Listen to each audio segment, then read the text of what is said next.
కొరింథీ సంఘానికి పౌలు రాసిన మొదటి పత్రిక 1వ అధ్యాయం 18వ వచనం.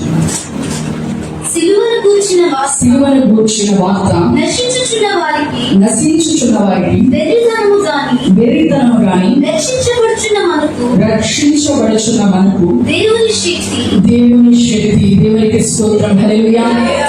చూడండి, సిలువను గూర్చిన వార్త నశించుచున్న వారికి వెర్రితనము కానీ రక్షించబడుచున్న మనకి ఏమిటంట, ప్రతి గుడ్ ఫ్రైడే రోజున లేదంటే ఈ యొక్క 40 దినాలు ఉపవాస దినము ప్రతిష్ఠించుకొని ఏమి ధ్యానిస్తాము, ఏమి మాట్లాడుకుంటామంటే ఒకటే సమాచారం, సిలువను గురించిన వార్త. ఈ సిలువను గురించిన వార్త మరి ఎవరు వినినా కూడా ఏమైందంట, సిలువ మెడలో వేసుకున్నంత మాత్రాన ఆ శక్తి, ఆ మహిమ, ప్రభావము తెలియపరచబడింది అంటే పౌలు గారు చెప్తా ఉన్నారు. సిలువను గురించిన వార్త నశించుతున్న వారికి వెర్రితనంగా ఉంటుందండి. అంటే అవుట్ ఆఫ్ కంట్రోల్, మ్యాడ్నెస్. ఒక పిచ్చి పట్టిన వాడు ఎలా ప్రవర్తిస్తారో సిలువను గురించిన వార్త వారి చెవులో, నశించిపోతున్న వారి చెవులో పడితే ఏం జరిగిందంట, పిచ్చి పట్టిన వాడు ఎలా ప్రవర్తిస్తారో అలా ప్రవర్తిస్తూ అలా మాట్లాడుతూ ఉంటారు. అందుకని ఏమంటారు, ఏముందండి మీ దేవుని యొక్క గొప్పతనం అని ఇప్పుడు ఎక్కడ చూసినా కూడా 2 చెక్కలు 3 మెట్లు అంటూ ఉన్నారు. కానీ వారికి వెర్రితనంగా ఉన్నా కూడా ఈ సిలువను గురించిన వార్త రక్షించబడుతున్న మనకంటే ఒక దేవుని శక్తి అంట. దేవుని నశించిపోయేవారు ఎవరు, ఇంతటి రక్షించబడేవారు ఎవరు, ఎవరికి ఈ దేవుని శక్తి, ఈ యొక్క ఆయన ప్రభావాన్ని ఎవరు చూడగలుగుతారు అని మనం గమనించినట్లయితే, ఇంతటి ఎవరు ఈ మాటలు రాస్తున్నారంటే, సౌలు అని పిలువబడి యూదా మత ఆచారంలో బ్రతుకుతూ గమనికల పాదాల దగ్గర ధర్మశాస్త్రాన్ని క్షుణ్ణంగా నేర్చుకున్న వ్యక్తి, ఇదిగో యేసు ప్రభువు వారు ప్రచురిస్తున్న ఈ యొక్క ప్రేమ మార్గంలోకి ఎవ్వరూ వెళ్ళకూడదు. యెహోవా దేవుడే దేవుడు, ధర్మశాస్త్రము తప్ప వేరొక గ్రంథం ఉండకూడదు. ఈ యొక్క యూదా మతము తప్ప ఈ భూ ప్రపంచంలో ఈ దేనిని ఎవరు అవలంబించకూడదు. యేసు ప్రభువు వారు చెప్తున్న ఈ యొక్క ప్రేమ మార్గంలోకి ఎవ్వరూ వెళ్ళకూడదని తన సహాయ శక్తుల కూడా పనిచేసిన వ్యక్తి ఈ యొక్క సౌలు అని పిలువబడే వ్యక్తి. చూడండి, ఈ యొక్క తన మతాన్ని తను కాపాడుకోవడం కోసం యేసు ప్రభు వారి ప్రేమ మార్గాన్ని చెరిపివేయాలని ఎంతగానో కష్టపడిన వ్యక్తి, క్రైస్తవులని ఎంతగానో దూషించిన వ్యక్తి, ఎంతగానో దేవుని పరిచయానికి ఆటంకంగా నిలబడిన వ్యక్తి. మరి ఎలాగా ఇతను ఎంత పవర్ఫుల్ కోడ్ రాయగలుగుతున్నాడు? ఎవరు గమనించి మార్చేశారు? ఎవరు బలవంతంగా ఇతను మార్చేశారు? ఎవరి మాటలు ఇతను ప్రభావితం చేసేసి ఎవరు ప్రలోభ పెట్టేశారు అంటే, ఇంత కఠినాత్ముడైన వ్యక్తిని, ఇంత దూషకుడైన వ్యక్తిని, ఇంత దేవుని బిడ్డని హింసించే వ్యక్తిని ఒకానొక రోజంట స్వయంగా ప్రభు అయిన యేసుక్రీస్తు వారే దర్శించారంట. దేవునికి స్తోత్రం. ఎవరు దర్శించారండి? స్వయంగా యేసు ప్రభు వారి దర్శన భాగ్యాన్ని పొందుతున్న తర్వాత ఈ యొక్క దూషించే వ్యక్తి, నిందించే వ్యక్తి, అవమానపరిచే వ్యక్తి, ఇప్పుడు హాని చేసే వ్యక్తి క్రైస్తవులకి అదే క్రీస్తు ప్రేమని అనేకులకి తెలియపరిచే వ్యక్తిగా మారిపోయాడు. అదే క్రీస్తు కొరకు ప్రాణం పెట్టే వ్యక్తిగా మారిపోయాడు. ఈరోజు ఏ వ్యక్తి కూడా తన యొక్క ప్రవర్తనని మార్చగలిగే శక్తి లేదు. ఎన్ని మాటలు చెప్పినా కూడా ఎవ్వరు ఒక వ్యక్తి యొక్క ప్రవర్తనని మార్చలేదు. నాకు తెలిసిన ఒక సహోదరుడు చెప్తా ఉన్నాడు సాక్ష్యం ఏమనంటే, తనకంటే ఒక మంచి దైవికమైన స్త్రీతో వివాహం జరిగింది. వివాహం అయిన తర్వాత వాళ్ళు ఇద్దరు కొద్ది రోజులు బాగానే ఉండేసరికి ఇతరులో ఉన్న ఒరిజినాలిటీ అనేది బయటపడింది. ఏంటి ఆ ఒరిజినాలిటీ అంటే, ఇతను తాగకుండా మద్యపాన వ్యసనం ఉంది ఇతనికి. అతను తాగకుండా ఒక్క రోజు కూడా ఉండలేదు. నమ్మకంగా పనికి వెళ్ళిపోతాడు. ఒక్క రోజు కూడా ఖాళీగా ఉండే వ్యక్తి కాదు. పనికి వెళ్ళిపోయి తీసుకొచ్చిన డబ్బులన్నీ తీసుకెళ్లి ఒక చోట సమర్పించేస్తాడు, ఒక చోట నమ్మకంగా కట్టేస్తాడు. అట్లా తన భార్య క్షేమం నిమిత్తమై ఆలోచించే వ్యక్తి కాదు. కొద్ది సంవత్సరాలు గడిచిన తర్వాత వారిద్దరికి సంతానం కలిగారు. దేవుడు ప్రేమించి ఇద్దరు మంచి ఆడపిల్లలను ఇచ్చాడు. పిల్లలు పుట్టిన తర్వాత అయినా ఇతను ఏమైనా మార్పు చెందుతాడేమో, అతని ప్రవర్తన ఏమైనా మారిద్దేమో, ఏమన్నా కొంచెమన్నా ప్రేమ కలిగిద్దేమో అనుకుంటే ఇంకాస్త పరిస్థితులన్నీ క్షీణించిపోయి తొండ ముదిరి గోసరాలు అయిపోయినట్లుగా ఇప్పుడు దాకా తను కష్టపడి ఏదో తాగేసే వ్యక్తి ఎలా అయిపోయాడంటే, పిల్లలు పుట్టిన తర్వాత నువ్వు కష్టపడిన డబ్బులు కూడా నాకు ఇచ్చేసి అని ఆమె ఏదో ఇంటింటి తిరిగేది, ఇక్కడ 700 రూపాయలు పాస్ చేసి ఇక్కడ అంట్లు తోమి అక్కడ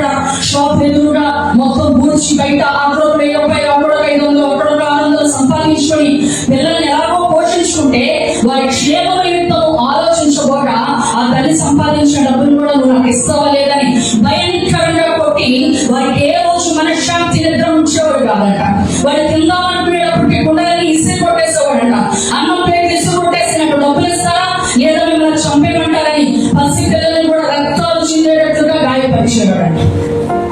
ఇతని జీవితంలో ఎన్నటికీ మారని ఆశలు వదిలేసుకున్న తర్వాత ఒకనొక రోజు ఇలాగే దేవుని ప్రార్థన జరుగుతూ ఉంటుంటే బాగా తాగి తూలుతూనే ఏంటి ద్వారా ఎప్పుడేదో చేస్తూ ఉంటారు వెళ్ళి చూద్దామని చెప్పి ఇక్కడ పని ఏదో చెప్తాము ఒక మాట అరిసరిసి వచ్చేద్దాము అని చెప్పి దూరంగా వెళ్ళి ఆ బయట నుంచొని వింటా ఉన్నాడంట. ఆరాధన చేస్తూ ఉంటే దైవజనులు ఆ ఆరాధనలో బలమైన అభిషేకంతో అందరూ నింపబడి దేవుని మహిమతో నింపబడి ఇదిగో దేవుని బలమైన పరిశుద్ధాత్మ శక్తి సంచరిస్తుంటే ఆ బయట ఉన్న వ్యక్తి కంట ఏదో ఒక ప్రభావం తగులుతుందంట, ఏదో ఒక అగ్ని తాగుతుందంట, ఏదో ఒక గాలి అతని మీద వీస్తూ ఉన్నంట. అతనికి తెలియకుండా అతనిలో నుంచి ఏదో ఒకటి పోయినట్టు అనిపించిందంట. ఇక ఆ రోజు అంచె తేలుతానంటున్న వ్యక్తి ఏం చేశాడంటే వెళ్ళిపోయి ఇంట్లో కూర్చొని ఏడవడం ప్రారంభించాడంట. ఎందుకు ఏడుస్తున్నాడో ఆయన కలిపేది నుంచి లేనిపోయిన కూడా ఆయన బాగా ఆయన పడతాడంటే వెళ్ళి మందు షాప్ దగ్గరికి వెళ్తున్నాడంట. తాగుదామని ఆశపడుతున్నాడంట. ఆ యొక్క వాసన తగిలితే తన కడుపులో తిప్పడం ప్రారంభమైపోయింది. ఆ వాసన తగిలితేనే ఇతనికి వాంతు వచ్చేసినట్లని అలాంటి వ్యక్తిని ఎవరు మార్చేశారండి? ఎవరు మార్చారు? ఏమని డబ్బులు ఇస్తావు మారుతావా అంటే మారడు. అందువల్ల ఎన్నో డబ్బులు తన చేతులారా తను నాశనం చేస్తున్నాడు. తన ఆరోగ్యం పాడైపోతే తెలిసినప్పటికీ కూడా కన్నా బిడ్డలు చూసుకోవాలని బాధ్యతలు తెలిసినప్పటికీ కూడా ఆ బలహీనత నుంచి తను విడిపించబడలేని పరిస్థితిలో నేను ప్రకటిస్తున్న యేసయ్య తన అంతరంగాన్ని దర్శించిన దేవుడు, తన ప్రవర్తనను మార్చిన దేవుడు. ఇక సౌలు కూడా తన యూదా మతాన్ని కాపాడుకోవాలని యేసు ప్రభు మార్గాన్ని చెప్పివేయాలని ఆశపడుతూ ఉంటే స్వయంగా దేవాతి దేవుడు దర్శించాడంట. ఈ మధ్యాహ్న సమయంలో దేవుని సన్నిధిలో నేను ఆయన దర్శించే దేవుడై ఉన్నాడు. అంతరంగాన్ని మార్పు చెందించగలిగిన దేవుడై ఉన్నాడు. ఎవ్వరూ మార్చలేని వ్యక్తులైనా సరే ఆయన పరిశుద్ధాత్మ శక్తున్న సామర్థ్యం ఏంటంటే ఎలాంటి బంధకాలనైనా తీర్చివేయగలిగిన సామర్థ్యము మన పరిశుద్ధాత్మ దేవునికి మాత్రమే ఉంది. దేవునికి స్తోత్రం, హల్లెలూయా. ఇప్పుడున్న ప్రతి ఒక్కరికి కూడా మైక్ ఇస్తే ఏం చెప్తారంటే నా దేవుడు నన్ను మార్చాడండి, నేను ఎలాంటి బంధకాల్లో ఉన్నా, ఇలాంటి బలహీనతలో ఉన్నా నా యేసయ్య నన్ను విడిపించాడు అని చెప్తారు. మన దేవుడు ఏం చేసే దేవుడు? విడిపించే దేవుడు. సౌలుని పౌలుగా మార్చిన దేవుడు. ఆయన ఏం చేస్తున్నాడంటే ఒక మాట చెప్తున్నాడు, సిలువను గూర్చిన వార్త నశించున్న వారికి వెళ్తాను కానీ రక్షించబడుచున్న మనకి దేవుని శక్తి అని. ఏమండి ఎవరు నశించిపోయేవాడు అంటే చూడండి ఆ మాట మొట్టమొదటి యెషయా గ్రంథం చదువుదాం. యెషయా గ్రంథం 6వ అధ్యాయంలో వచ్చిన చూద్దాం. యెషయా గ్రంథం 6వ అధ్యాయంలో వచ్చిన నేను అపవిత్రమైన పెదవులు గలవాడు, అపవిత్రమైన పెదవులు గల జనుల మధ్యను నివసించువాడు. నేను నశించి అయ్యో నేను అపవిత్రమైన నేను నశించి అని భక్తుడు చెప్తున్నాడు. ఎవరు నశించిపోయే గుంపులో ఉన్నట్లు అంటే ఎవరైతే అపవిత్రమైన పెదవులు కలిగిన జనుల మధ్యలో నివాసము చేస్తారో, ఎవరైతే అపవిత్రమైన జనుల మధ్య వారి అపవిత్రమైన పెదవులు కలిగిన జనుల మధ్య నివసిస్తారో వాడు ఎలాంటి గుంపులో ఉన్నట్లంట? నశించిపోయే గుంపులో ఉన్నట్టు. దేవుడు మాటలు చెప్తా ఉంటే ఆసక్తి కలదు, నిద్ర వచ్చేస్తా ఉండేది, తూలిపోతా ఉంటారు, ఎక్కడెక్కడో ఆలోచిస్తూ ఉంటారు. దేవుడు మందిరానికి రావాలంటే, దేవుడు మాటలు వినాలంటే ఆసక్తి రాదు. కనీసం డాక్టర్ మీటింగ్ పెడుతున్నాం 10 గంటల ఉదయం డాక్టర్ మీటింగ్ కూడా టయానికి వెళ్ళిపోతారు మనోళ్ళు. కానీ దేవుడు సన్నిధికి రావాలంటే మాత్రం సమయాన్ని పాటించరు. ఎక్కడెక్కడో అరుపుల దగ్గర కూర్చొని ఎంతసేపు వచ్చాడో చెప్పా వెళ్ళే చేస్తాం ఇంట్లోకి కాసేపు మాట్లాడుతున్నాం కూర్చో అంటారు. కానీ దేవుడు మాటలు చెప్తాము, దేవుడు మాటలు విందాము, దైవ సేవకుల దగ్గరికి వెళదాం అని అనిపించదు. అపవిత్రమైన పెదవులు కలిగిన వారి మధ్య నివసించే వాళ్ళు ఏమైపోతారంట? నశించిపోతారంట. నశించే గుంపులో ఉన్నట్లే దేవుని సన్నిధిలో మన సమయాన్ని మనం గడిపే వారిగా ఉండాలి. దేవునికి స్తోత్రం, హల్లెలూయా. ఇంకో మాట చూద్దాము. యూదా రాసిన పత్రిక 1వ అధ్యాయం 11వ వచనం.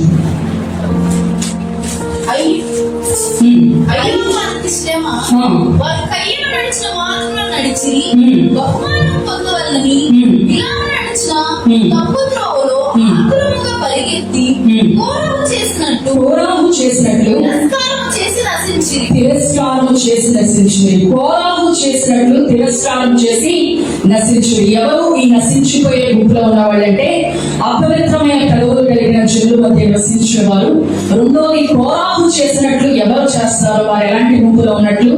నశించిపోయే గుంపులో ఉన్నట్లు. ఎవరు ఈ కోరాహు అంటే అద్భుతమైన కార్యాలు దైవజనుల ద్వారా దేవుడు చేయడం, అనేక మహిమ కార్యాల ద్వారా ఇతను నా సేవకుడు అని దేవుడు రూఢిపరచడం, దేవుడు ప్రజలందరి తనని ఎత్తడము గణపరచడము చూసిన తర్వాత కూడా దైవజనుడికి వ్యతిరేకంగా నిలబడిన వ్యక్తి ఈ కోరాహు.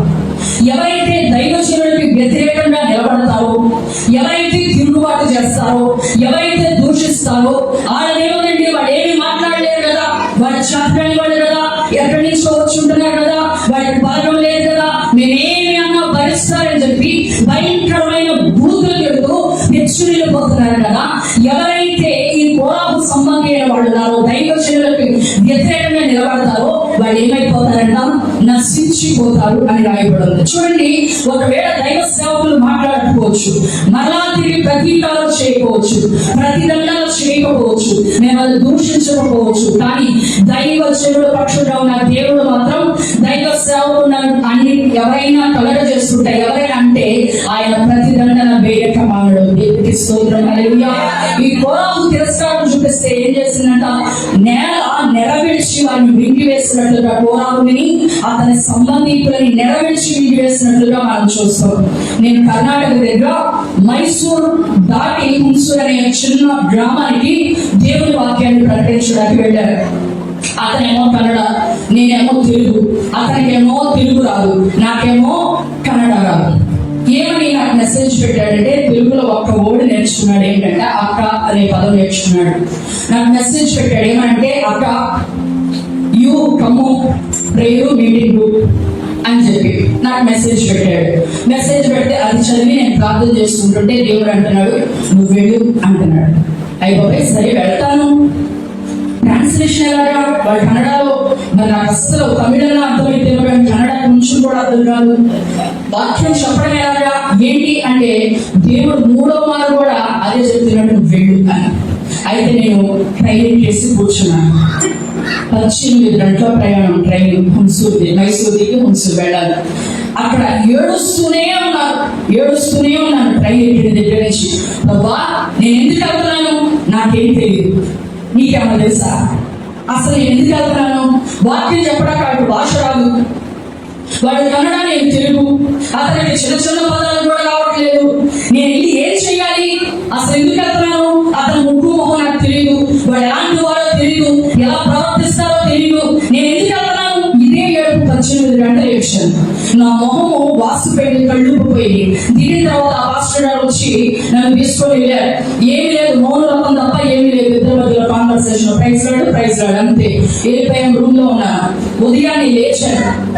చాలా చిన్న మందిరం, ఒక 50 మంది కూడా పడతారు. ఎలా ఉందంటే ఆ మందిరము ఇనప రేకులు ఒక సువ కట్టేసి జాయింట్ చేసి ఒక సువ కట్టేస్తారు ఇలాగా ఇనప రేకులతో. ఆ మందిరాన్ని చూశారు. చూడండి, లైట్లు కూడా అవసరం లేదు, అక్కడ వెలుతురు పడిపోతా ఉంది. అలాంటి మందిరం అన్నమాట. రాత్రి నా రూమ్ లో నేను ఉన్నాను. ఉదయాన్నే లేచి చూసేసరికి, రూమ్ లో నుంచి బయటకు వచ్చేసరికి విస్తారమైన ప్రజలు వచ్చేసారు. 1000 మంది ప్రజలు పైబడి ఉన్నారు. వీళ్ళు ఏం చేశారంటే, ఈ పక్కన కట్టున్న ఈ రేకులు ఎలాగే ఉంచారు. ముందున్న రేకులు కనెక్షన్ తీసేసి దాన్ని ఉపయోగించేశారు. తీసేసి మొత్తాన్ని బాగా కూర్చోబెట్టేస్తే విస్తారమైన ప్రజలు వచ్చేసారు. వాళ్ళందరూ ఎవరంటే ట్రైబల్స్, అడవి జాతి ప్రజలు. సరైన బట్టలు కట్టుకోవడం రాదు. ఒక స్త్రీ కంట 5 భర్తలు ఉంటారంట. అసలు 12 సంవత్సరాలకి వివాహం అయిపోయి ఈ చట్టంలో పిల్లలు చేసుకొని చాలా గందరగోళమైన పరిస్థితుల్లో వాళ్ళు ఉన్నారు. ఇల్లు చూస్తేనేమో రేపు షెడ్ అంతే. నేనైతే వాడు మందిరంలో పడుతున్నాడు అనేది నాకు ఇచ్చారు. అంత మారుమూల ప్రాంతంలో అడవి జాతి ప్రజల మధ్యలో సరైన బట్టలు కట్టుకోవడం కూడా రాదు. ఎక్కడో షిఫ్వల వీళ్ళది చిన్న ఇల్లు, చిన్న మందిరము. అయితే ఎంతమంది ప్రజలు తరలి వచ్చేసారు. నాకు అర్థం కాలేదు. నేను అడిగాను పాస్టర్ గారిని, ఎలాగో నా కోసం తెలుగు ట్రాన్స్లేటర్ వాళ్ళు అరేంజ్ చేసేసారు. నేను వెళ్ళేసరికి వాక్యం చెప్పే సమయానికి వాళ్ళు వచ్చేసారు. అయితే నేను అడిగాను, పాస్టర్ గారు ఎంత మారుమూలలో ఇలాంటి అనాగరిక ప్రజల మధ్యలో మీరు ఎలాగైనా ఇంత గొప్ప సంఘాన్ని కట్టారు అని అడిగాను.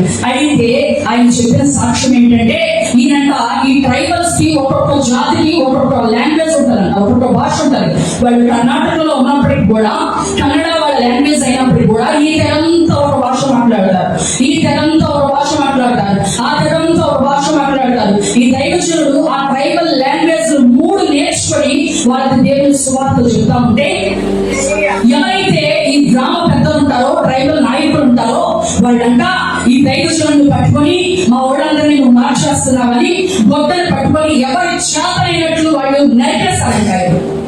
నరికేసేసి మొత్తం పిచ్చిగా నరికేసి చనిపోయిన తర్వాత చచ్చాడు, వీళ్ళు పాతి పెడితే మళ్ళీ ఏదో ఒక గొడవ అయింది అని ఒక ఎత్తైన కొండ మీద లాక్కొని వెళ్ళారంట. ఎత్తైన కొండ మీద తీసుకుని వెళ్ళి అక్కడ కాళ్ళు చేతులు పట్టుకొని ఒక్క ఇసురు లోయలో విసిరేస్తారంట. వీళ్ళు పాతి పెట్టే పని లేదు, చచ్చాడు కాబట్టి ఆ లోయలో పడేస్తే ఎవరిని దొరికే అవకాశం లేదని కాళ్ళు చేతులు పట్టుకుని ఆ దైవజనుడిని విసిరేసేసరికి ఆ లోయలో పడిపోయాడు. చూడండి, ఎప్పుడైతే వీళ్ళు విసిరేసి తిరిగి వస్తా ఉన్నారో, ఆ దైవజనుడి కళ కాదు, దర్శనం కాదు, ఏదో ఊహ కాదు, నిజంగా సర్వశక్తిమంతుడైన దేవుడే ఆయనే స్వయంగా దిగి వచ్చి అలాగా ఆ దైవజనుడిని చేతితో పట్టుకొని ఆ కొండ మీద తిరిగి నిలబెట్టాడంట.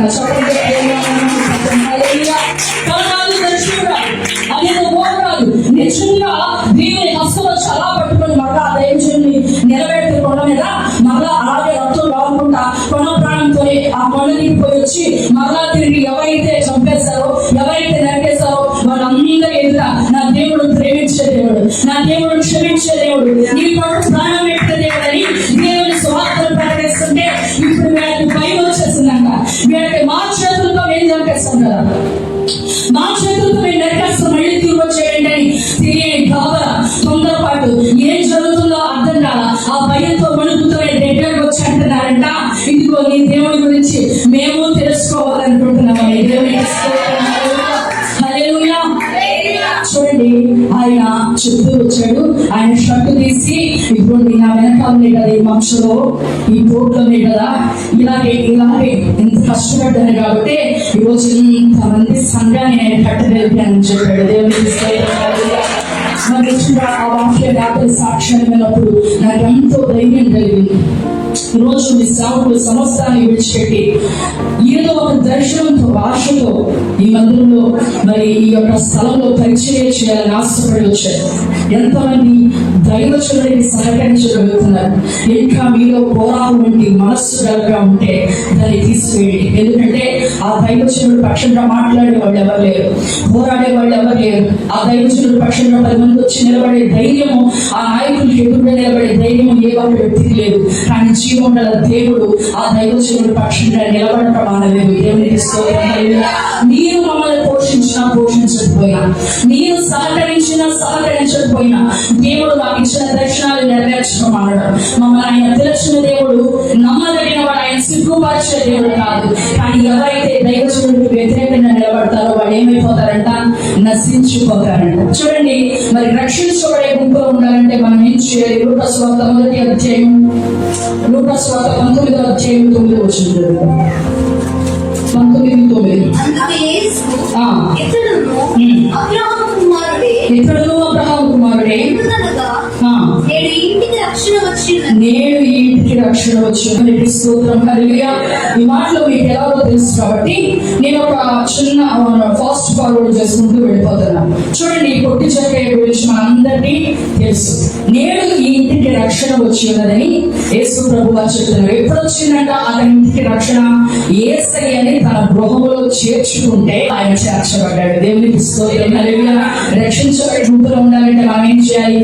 యేసయ్యని మన గృహాల్లో చేర్చుకోవాలి, యేసయ్యని మన జీవితాల్లో చేర్చుకోవాలి. రెండోదిగా, నమ్మి బాప్తిస్మం పొందిన వాడు ఏమవుతాడు?